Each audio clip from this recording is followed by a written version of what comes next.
Good morning, good afternoon. How you doing out there today? This is David Robert for the Marketplace of Ideas podcast. I hope you're having a wonderful and great day.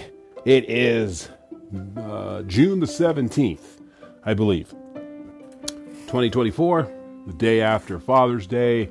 Hope everybody out there was able to have a good weekend, regardless of if you have a dad, are a dad, want to be a dad, never want to be one. We all came from somewhere. So regardless of what's going on, hopefully you're able to, spend some time with your father or dad if you have one. Celebrate maybe somebody who wants to be a dad, or maybe you were adopted and you never knew your father, right? If so, reach out to somebody that you know. When we were at church, they were talking about how people who don't have dads will kind of turn to faith or religion and assume God is their dad or their father, So people will do that, or just try to be a mentor to somebody out there. If you weren't lucky enough to have a father or a positive father figure, maybe you could have, volunteer or something if you got the time. But nonetheless, thank you for listening. Today's episode is going to be a fun one. Before we get started, just want to let you know that you can find us, the Marketplace of Ideas podcast, wherever you get your podcasts. Google Play until the end of this month.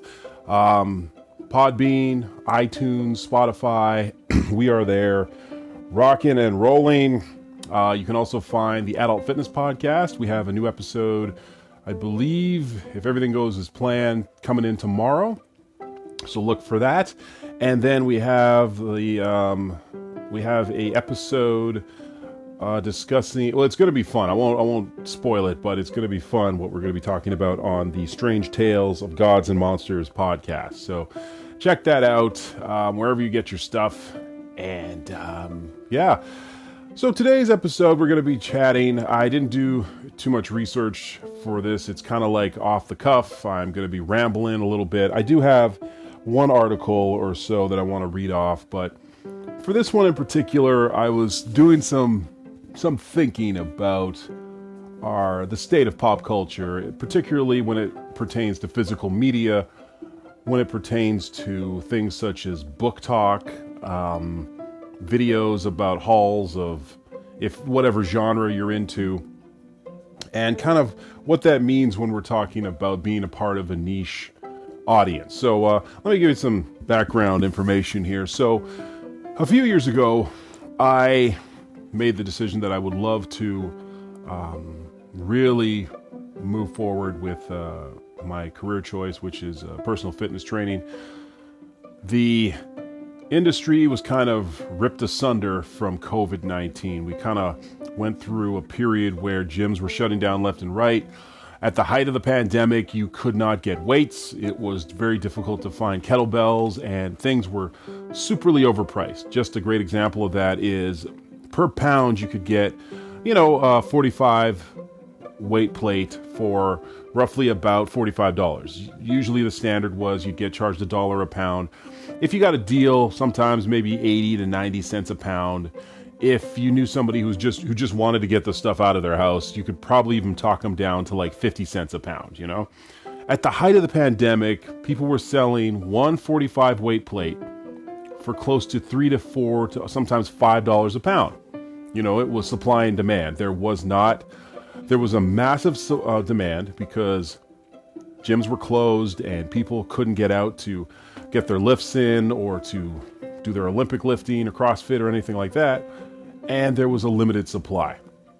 And knowing what I know about the fitness industry, there was a large proportion of people that were just dying to get anything. Now, I had a little gym in my basement, and I was, to be completely honest, I actually was in the same boat because I was renovating my basement. So I didn't even have access to a lot of the stuff I wanted to use because I was putting up walls and everything else. But what happened is you had people wanting to get as much stuff as they possibly could so they could be okay with working out and have stuff for themselves, their families, or their friends. And any excess, they'd give it away. I actually was able to loan out a couple of dumbbells and some kettlebells to friends and family because I had more than what I needed. One of my wife's cousins, I was able to give him like a mace and stuff. So yeah, it was really good to kind of share the wealth if you had more than you needed. And that led me to thinking about how much we kind of have a hoarder mentality when it comes to a scarcity mindset. And so fast forward now to where the pandemic is almost seen as being over, although there's a lot of people suffering with long-term COVID. However, the emergency has been lifted. So a lot of the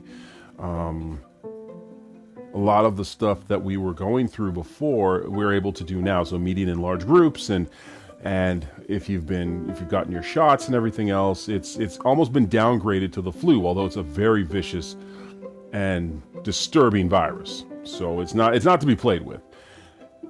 But what I saw during that time period was this idea of we needed to hoard as much stuff as we could. So there was the toilet paper stuff. If anybody remembers that, when people were fighting just to get his toilet paper, which I never understood. I always got how maybe soap and hand sanitizers and, Lysol and stuff that could kill germs and disease. I could totally see that. Or masks that people would wear to kind of cover their faces, or, social distancing from people and all of that stuff. But the toilet paper one got me. I just didn't understand why that was something we needed to focus on. But nonetheless, there was this feeling of, people needed to hoard as much stuff as they could. There were people, I remember talking to folks when I was working at the gym, people were saying how there were folks who were like stockpiling money, taking all of their savings out of banks. I had a friend whose wife worked at a bank, and there was an older couple that came there, and they took out their life savings, their investments, and just left their checking account open. Close to like $400,000 or $500,000 worth of just cash. And they had to wait till the bank was closed, and their manager had to be there and everything else. But they were so afraid that the banking, industry in Canada would collapse and they would be left with nothing. And so people were stockpiling everything, from soap to soup cans to lighters to water. And there is a bit of a good idea to be prepared. I think preppers, or the prepping community, which I have a lot of respect for, will say things like, hey, you know what? It's probably not a bad idea to have at least a couple months worth of water on hand. Where I'm recording this in Alberta right now, there's a water issue with our neighboring city in Calgary, where there was a rupture, I believe, in one of their main water mains. And there's a lot of people that haven't been able to wash, use their laundry, use their dishwasher. A lot of businesses that use water, such as car washes and perhaps even like indoor pools and things of that nature, and laundromats, have had to really cramp down and almost stop operations. And so there's nothing wrong with having enough on hand to carry you through a rough patch. If there is a power outage, you have enough candles and lights and, etc.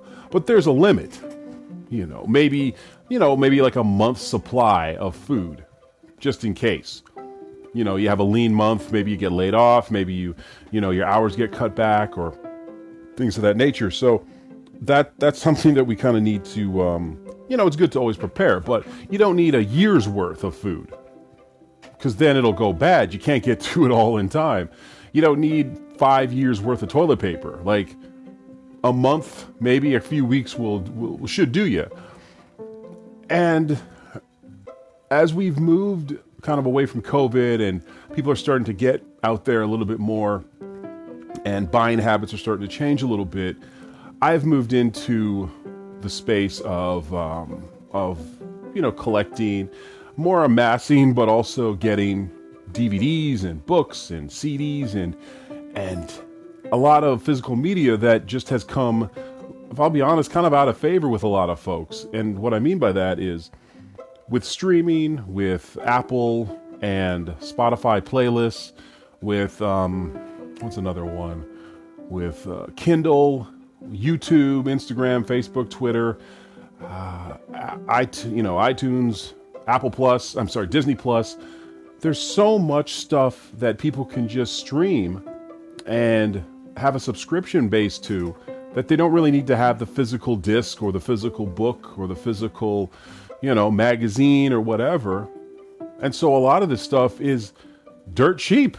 And so for the last couple of years, I've been able to build a pretty substantial library of books and CDs and DVDs. Well, I've always had a lot of CDs, but DVDs and stuff like that. And I want to incorporate them into the podcast and into the YouTube channel that I've got, where I'm reviewing a lot of these, doing deep dives into these movies, looking at their cultural significance within pop culture when it comes to books and movies and music and film and television, because it all melds into one. But I started to think, at what point does it become too much? At what point do we amass more than we need? I'm sure we've all seen those episodes of Hoarders where people are mentally just in a very bad place, and they've gone through some trauma, and the collection of books or magazines or dolls or food items just seem to keep them safe and seems to allow them to have a measure of security. There was one episode in particular with a husband and a wife team that were certified geniuses, yet there was close to, if I'm not mistaken, probably about 500,000 books in this house. And we're talking every wall had a bookshelf on it. Every aisle was covered in books. And the crazy thing is they had read quite a few of them. They just loved reading, and it got to the point where I don't know if it was their family or their loved ones that kind of pulled them aside and said, look, you need some help here.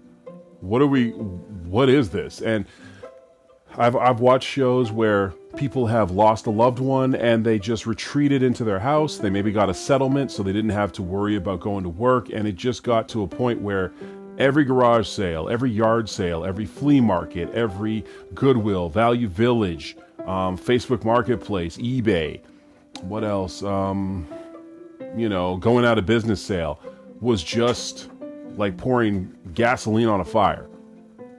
And they would amass these collections.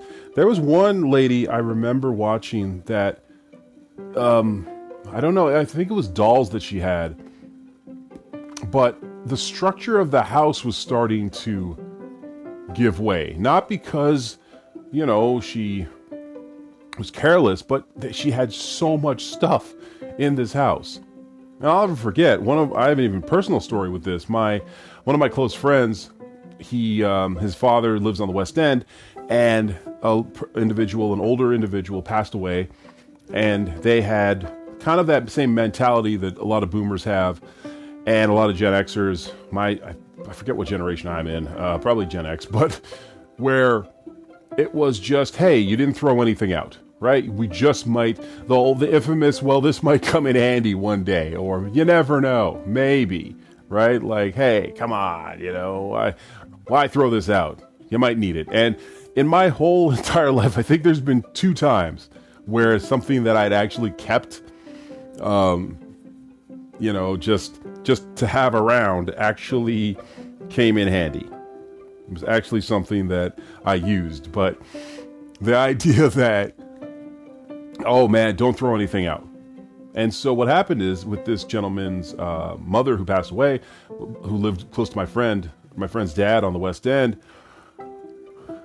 the dad came to the guy, my dad's friend, walked up to the house and was like, hey, what's going on? And the son was there, and he was saying how the mom had passed, and they needed roughly 3 garbage trucks full to clean the house out just to make it presentable to sell. 3 garbage cans. Like, if you know the size of garbage trucks, they're huge, and they needed that much stuff. I mean, it was teams of guys just in an assembly line, just hauling stuff out hand to hand and, out to the truck. And the crazy thing is, that's not that uncommon. One of my good friends, we were doing some shopping for stuff. So when I moved out of my parents' house, I didn't have anything. I didn't have, I had a futon and my bed, but other than that, I didn't have any dishes or plates and stuff. And rather than go out and spend money on that, we put out an ad back then, I don't think Facebook had just started, so it wasn't as like it is now where you have Facebook Marketplace and all these other apps. It was pretty much the bargain finder or the classifieds. But where we worked, there was like this internal email system that would go to all the teachers and instructors and everything else, where we worked at a post-secondary, one of the community colleges here in town. And we just put out an ad that said, hey, broke student lives in mom's basement, looking to move out. We'll take anything, dishes, plates, cups, whatever. And we got this flood of people, just a flood.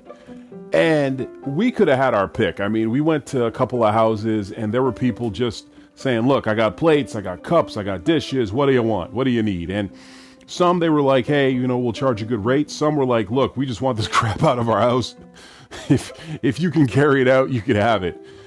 And I mean, I had cups from the 1970s Expo in Montreal. There were these commemorative gold-plated plates. There were people who were giving away those tube TVs, old computer monitors, keyboards, you name it. It was embarrassing. There was one lady who opened up her garage, and I remember I looked at my friend, and I was like, I don't even know where to start. And she even called out when she went into the house, and she said, yeah, just take what you want. Let me know when you're about to leave. And if you need more stuff, there's more junk in the basement. And I was like, oh my gosh. Like, damn, lady.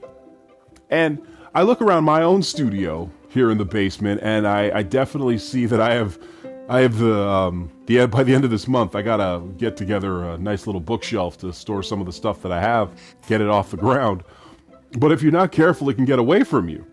And before you know it, every corner and every counter space and every, part of your house becomes storage. There's the old adage that once you have kids and you have a basement, all it becomes is the epitome of a junk drawer, because everything goes in the basement. You have your seasonal clothes that you change into from winter to summer, and that's fine because you're going to use it. You don't want to buy new winter clothes every year or buy a new Christmas tree every year. So I think one rule of thumb is you want to have stuff, if you're going to have storage, it's stuff that you use every calendar year. So coats and boots and stuff like that. And sometimes it can be difficult to try to get new stuff if you don't have any money. But to hold on to things that just don't work anymore, that's an even worse idea. So yeah, there's just 3 points I kind of wanted to make with this episode, because I didn't want to go too long with it and too long-winded. But it was, I think the first thing I wanted to touch on when it comes to this thing of ours, when it comes to pop culture and when it comes to just physical media, or even when it comes to clothing, or Pokemon cards or DVDs, or comic books, or sports cards or memorabilia, or whatever it is. I think the first thing you have to ask yourself is, does this stuff actually make you happy? Now, I'm not talking about your clothes or your car or your home or the things that you actually need to survive, but I'm talking about the stuff that's the extra, the excess, the cream on top of the cake, as it were, the icing. Like, do you really need that stuff? And you have to ask yourself that. And for some people, they legitimately need to have a certain amount of stuff, like inventory, to run, say, a store. So let's say if you have a bookstore or a retro video game shop, or you're running a bed and breakfast, or a nice little inn, you're going to need to have inventory when it comes to your cleaning supplies, your Wimmis, your soaps, and toilet paper and all that stuff. You want to make sure you have enough.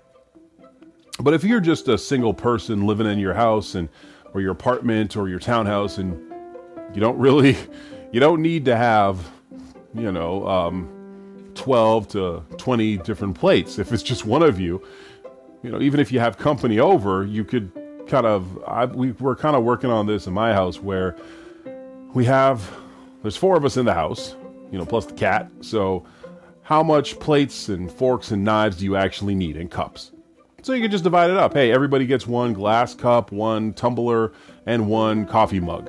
And the rest we'll put it in what I like to call overflow storage. And you could even ask yourself, hey, you know what, how many times do we have a full house of people in here? So I think the most people we've ever had over, let's see, we've probably had the most, maybe like close to 20 people. And that's for like a birthday party or a Christmas get-together or Thanksgiving. Like, you know, the ticker tape parade, bigger ticket items or events, right? You know, and if you have a larger family, if you're blessed to have a lot of friends and family that you want to spend time with, then yeah, you might want to have enough cutlery on hand, have enough knives and forks so you're not having to share. But I know some people will, when they have get-togethers, they'll just get their wooden forks and wooden knives and, you know, kind of have it that way. And so once people leave, they just chuck everything, it's recyclable, and you're good to go. So so I think that's one of the things you got to ask yourselves, like, do you really need all this stuff? And kind of gauge where you're at from there. And I think the second thing, which is one of the real kind of bread and butter, or, you know, meat and potatoes of this episode, is that you got to ask yourself, are you trying to keep up with the Joneses? Or are you trying to satisfy your own happiness? So what I mean by that is, in looking at a lot of YouTube and Instagram and podcasts and stuff like that, every genre is going to have how's the word I'm looking for? A niche. So if you're into sports, you're into collecting, you're into computers, if you're into phones and watches and collecting wine or cheese or whatever, there's always going to be somebody that has more. It might be a millionaire or a billionaire collector who has just an immense watch collection. Like Kevin O'Leary, his watch collection is par excellence. Like, just chef's kiss, you know, just the stuff he's got is amazing. His wine collection is out of this world. I think he also has a guitar collection, you know, like he really is into those things, and he loves them. Brings him a lot of joy. For me, I'm not a big wine connoisseur. I have maybe one or two watches, and I'm not a guitar player. I play the drums.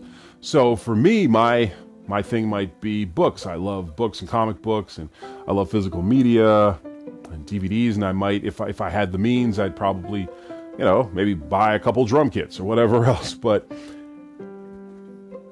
at what point would I think to myself, man, I need to get as many comic books as I possibly can. I need to get all the figures and all the shoes and blah, blah, blah. And then you ask yourself, man, I only got two pairs of feet. I can only read one book at a time. I can only use one drum kit at a time. There's only so much you have time and energy to use. And then you ask yourself, okay, the stuff that I have that's overlapping, do I really need that? And so that's something I've really had to ask myself and be completely honest with myself, and realize that for some of the plans and some of the things that I want to complete, I might need a bit more extra stuff in way of physical media or whatever else. But for other things, I could be just good with having the minimum. Like a great example is growing up, my parents, we had enough. We weren't rich, but we definitely never wanted for anything.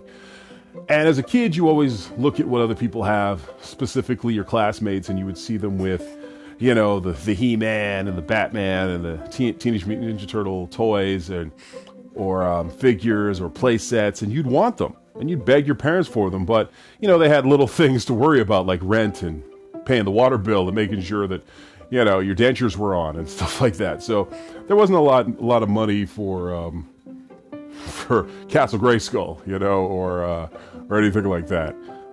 But in the last couple of years, they've reissued a lot of that stuff, because you got, you know, a lot of men, children like myself who just can't let go of their childhood. And because of that, a lot of adults and people my age and a bit older and younger are repurchasing a lot of these things. I'm looking at my studio right now, and I've got, a Stay Puft Marshmallow Man, I got Ram Man, I got a T-Rex, an Ewok figurine, a Hulk hand, Thor's hammer, just a whole smorgasbord of pop culture stuff. And that being said, when I purchased some of the He-Man, figures about 2 years ago, I was like, it was amazing to be able to get these figures. They were like $10.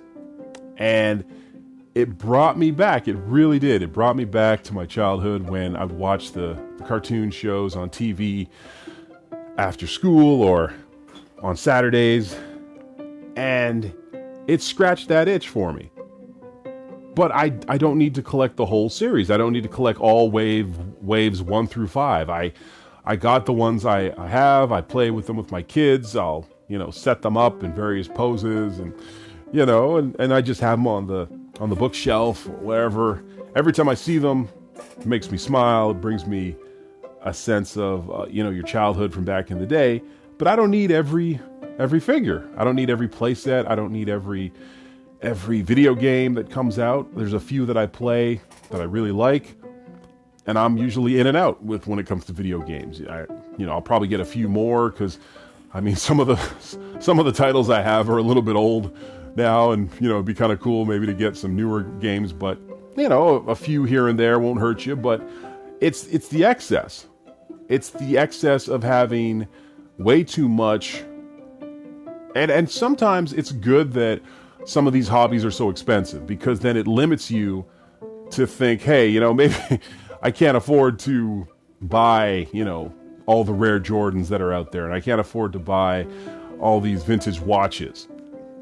And the danger can happen when, like I was saying before, when DVDs and books and records and all these things are kind of getting a lot cheaper, you can get yourself into a lot of trouble if you're not careful. You can OD on a lot of this stuff, because you want to make sure that you're doing this for the right reasons, that you collect, that you use, I don't want to say use, but you utilize the things that make you happy and add value to your life. And regardless of anybody else's opinion or what they're doing, that shouldn't affect you. And that's easier said than done with YouTube clips and videos. Some of the more popular videos on physical media, on kind of collecting, is the haul videos, right? So you have people who will go out and they might have sponsorship deals. They might be representing various companies, and they might disclose that or they might not. But what you're going to see is people, let's use for a good example, BookTube, for example, which is a segment of the internet where people will gather together and talk about books and just the whole thing of attitude of book culture. And it's actually quite really interesting and actually very engaging, because there's a lot of people who felt that reading was kind of going the way of the dodo bird, that paper was dead. But it seems that book talk, or the book culture on TikTok and Instagram and YouTube, is kind of keeping the authors and the publishing houses alive. I don't want to say the sad part, but one of the things that has sort of infected that community, if you would, is the idea of the haul. So people will, have a video and the thumbnail would say, biggest haul ever, 60 plus books or 80 plus books or 100. And they're opening up these new books for the most part, because I don't see a lot of people really diving into the used book market for whatever reason. It seems to be all new, paperback and hardcover, young adult, science fiction, fantasy, horror, whatever.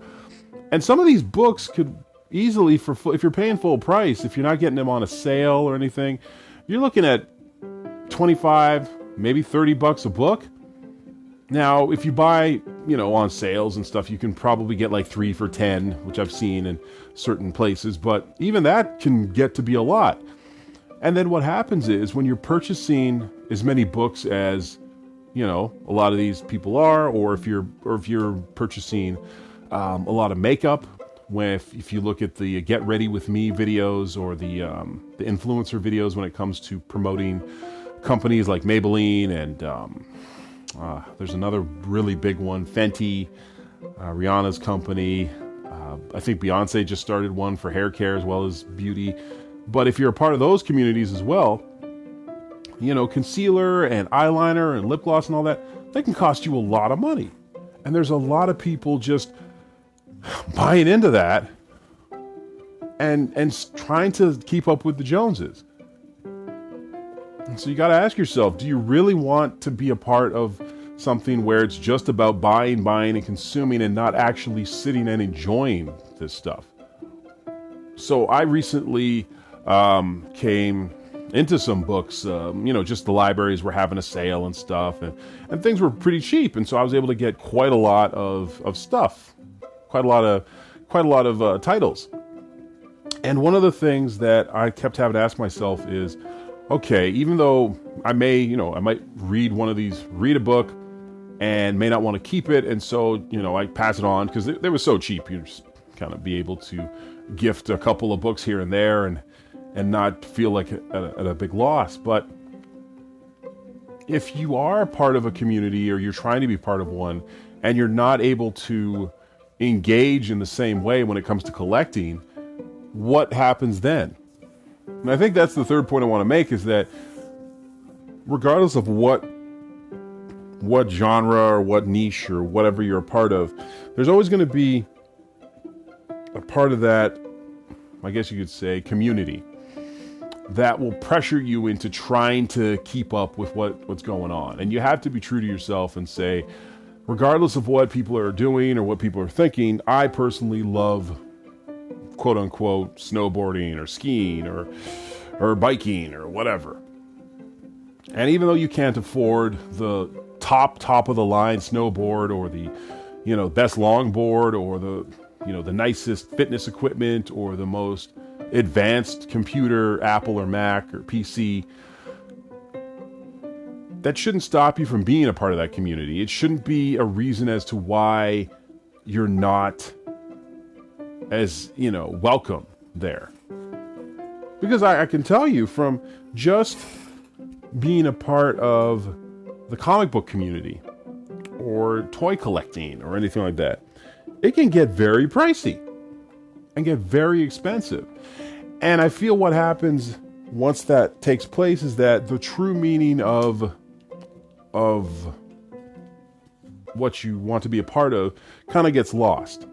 And so rather than focusing on enjoying the books that people are reading and buying at mass amounts, or comic books or shoes, I remember I'm a big basketball fan, and I remember looking at this gentleman. I believe his name is Just Blaze. I don't know what his actual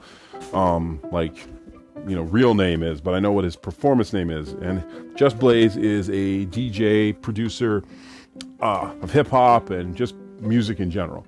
Very talented, and he is a sneakerhead, sneaker fiend, basically. And what a sneakerhead entails is that somebody who loves basketball, football, baseball, sneakers, who loves them and collects them.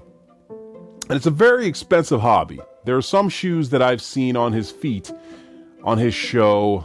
Oh my goodness. It's a show that he runs where he and another designer will make shoes for actual athletes and rappers. Let me just see if I can look it up here. Let's see.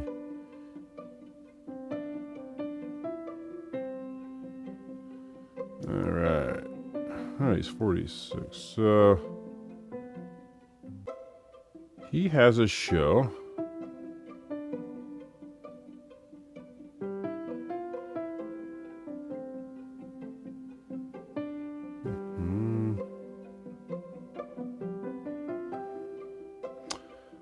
The show is called Up Roxy. Yeah. So, I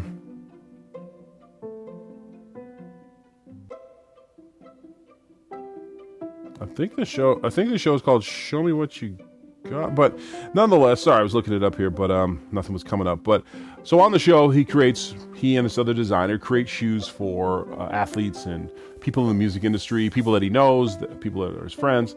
And some of these shoes are works of art. They're truly magnificent.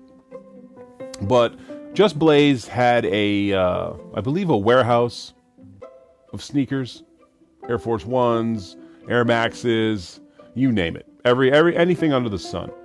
And he pulled out these beautiful Jordans that were from the 80s, actually. Probably the closer to the start of the 90s. When Jordan was really starting to take off with the Chicago Bulls. And he pulled them out of the box. And he just lifted them up and he said, look at this. This is going to break your heart. And the shoes crumbled. So if you know anything about sneakers, they don't last forever. They're not supposed to be, worn for 40 years. I think the Jordans were probably about 30 plus odd years old. And the glue and the foam and everything just started to break down. They're not meant to last forever. And the bottom line of what he was trying to get across was, hey, wear your shoes. Like, use what you have. Like, these beautiful shoes that he never wore. He just bought them and had them stored. And the whole adage is, you buy one to rock, you buy one and you buy one to put on ice, and then you buy one just in case you want to sell it. So chances are he may have 3 to 4 pairs of the same shoe. Now you might say that's effing insane. And you're not wrong. But we all do this. I've seen and witnessed collectors who will buy a movie on VHS, on DVD, on Blu-ray, on 4K. They'll get the special edition. They'll get the 20th anniversary edition. And it'll just go like that. Heck, I can't even talk. I've got As Good as It Gets, the movie, one of my favorite top 5 or top 10 movies of all time. I've got it on VHS. I've got it on Blu-ray. It's on Netflix. It's kind of sad, actually, when you think about it. So I'm no better than anyone else out there, I guess. But what I am forcing myself to do is to use the things I have. So I've got a few books on the go that maybe no more than 2. Comic books are the same, a movie here and there, along with any of the review I do for, fitness training and stuff like that, and spending time with family. But you need to, regardless of what people say, use the things that you have. If you're utilizing the stuff that you own, if you are taking full advantage or use of it, then that's awesome. But what really just can really wreck you is when you have things that you can't get to. There's this thing in the book space called the TBR, which is to be read. And there are some people who will have a stack of books, 50 to 100 books long, that they just haven't gotten to. And they'll continue to buy books even though they have books that they need to read right there. And I know we've all done this if there's collectors listening to this or whatever, but the goal is to use what you have. The goal is to take pride in what you own, right? To not live in a state where you're not able to enjoy the things that you have. What sense is it to have piles of books or piles of magazines or even piles of vehicles, homes, cars, if you can afford it, and you never get to use them? I've watched shows like HGTV where millionaires are hiring people to sell their homes that they've never lived in, cars that they've never driven. As I was just saying with Just Blaze, shoes that they've never worn, and they just go bad. So I think in the end, we all want to keep up with people. We don't want to be left behind.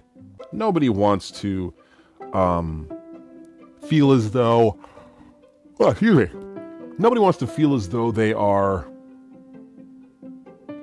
by themselves. At least I don't think so. We all want to feel like we belong. And a lot of times joining in with what everyone's doing is feeling like you belong. But there's a cost to that. We really have to ask ourselves how we can kind of curb our overconsumption and this feeling of loneliness that attacks once you've tried to kind of solve your problems with shopping therapy or purchasing of another doohickey or another shoe. There's a great quote I heard from a economic hitman.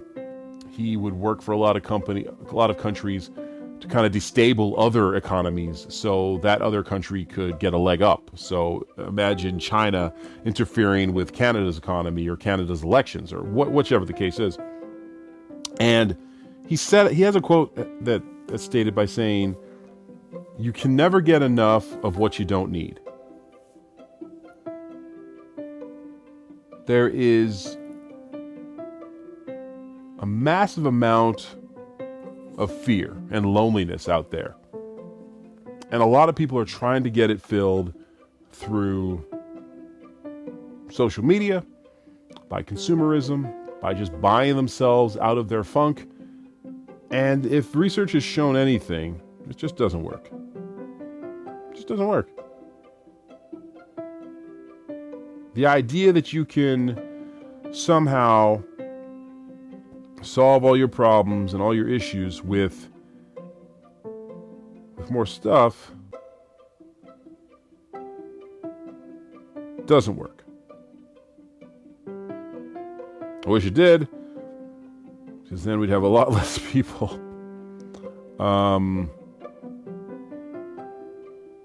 we'd have a lot less people lonely, I'll tell you that much. But the reality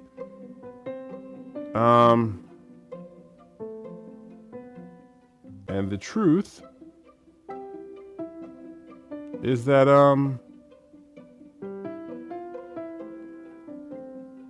we have to find a way to come back to ourselves. We need to find some kind of way to make sure that the things that we have don't have us.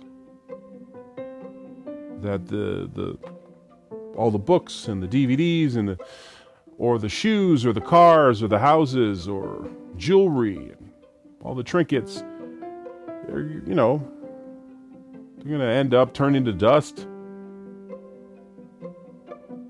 Or at best, somebody else will have them when we're gone. No matter what you have, we're just kind of renting things while we're here. Kind of taking care of stuff. And if you think of it that way, then it's a lot easier to let go of things. It's a lot easier to not freak out when they, something gets damaged or you can, you misplace something or something just needs to be, purchased, because something broke down, just to take it easy. So yeah, thank you for listening. This was something that I had been thinking about for a very long time. And we have a very, very deliberate and real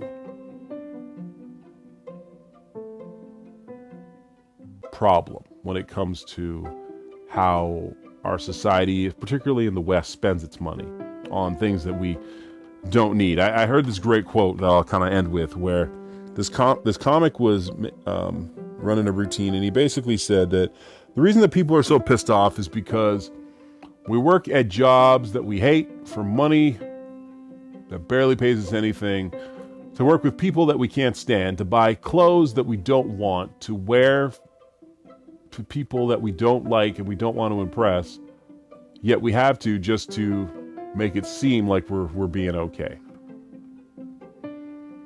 And you think to yourself and you're like, dang, what does it really mean to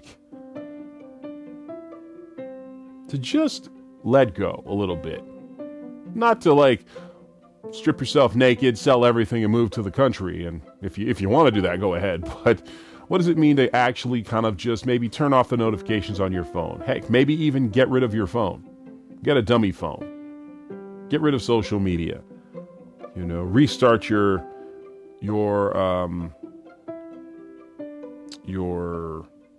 connection to Facebook and all these other apps. Take email off your phone. I know actually after the summer I'm doing that. There's a lot of things I want to catch up on, but go as low media as you possibly can.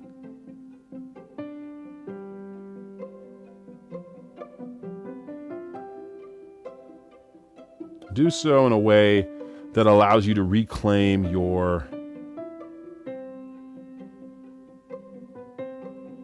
just reclaim your feeling of peace, your feeling of honesty, and that feeling of literally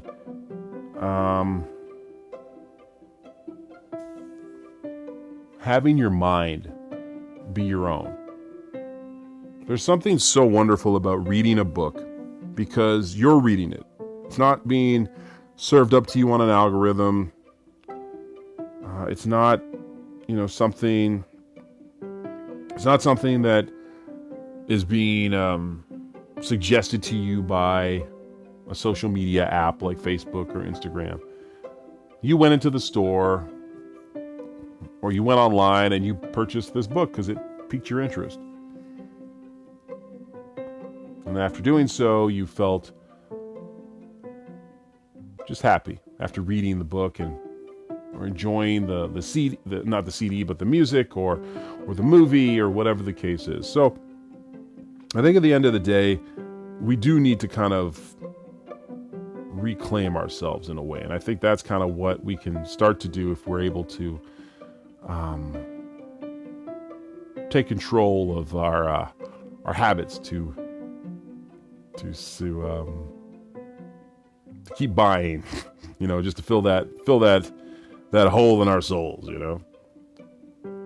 But nonetheless, thank you for listening. Thank you for paying attention wherever you are in the world today. Hopefully you have a great rest of your time. Like I said before, you can listen to us on all your platforms, Marketplace of Ideas Podcast, the Adult Fitness Podcast, or of Gods and Monsters, the Strange Tales Podcast. But until next time, take care, be good to one another out there, and keep the peace. Later.